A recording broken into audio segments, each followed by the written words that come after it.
40多年前，检警抓到一个国际卖婴仔事件，上报有60个幼囡仔互拐去，这犯罪集团甲因改名卖到其他国家。到目前为止呢，有一寡人大汉了后，回来找找因的亲人。其他的也有一个是对澳洲回来，伊先去户政机关调资料，也有去这刑事局做 DNA 采样，希望会当找到伊的亲生老婆。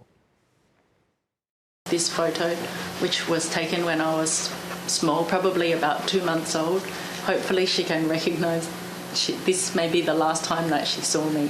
提出婴仔事件相片，40多岁范丽莎为澳洲来台湾顺亲，因为面容关系，第一细汉就知影即摆爸母毋是家己的亲生爸母。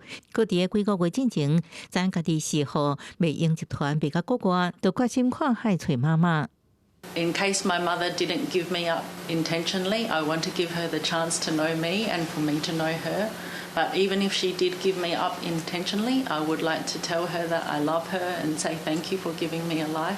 讲到后天68岁，范丽莎特别强调，家己倒边下产有提起，希望靠这项特定提悬上进的机会，也讲户政事务所调出示证明，无奈法规限制，无法度提到联络方式，都海就协助个案的维法部相关机关来处理。 我们会先透过户政去查询这个生父母，查到他的地址，我们就会寄发通知信给他们。就我们处理清，我们资讯中心到现在大概做了8、9案，多数得到的讯息就是，我们即便去联络这些，都会说他们不是。那有的也愿意配合做 DNA， 也确定不是。确实，大多数的资料都是伪造的。 其实真侪年前，多人看海顺亲，都甲范丽莎共款，拢被杜立兴反兴集团卖到国外。这代志就伫1980年代，杜立兴翁某除了拐骗婴仔，也找无愿意饲囡仔家庭，讲是因收养照顾，煞甲诊所合作，参加出示证明文件，将至少60外个婴仔转卖国外趁钱。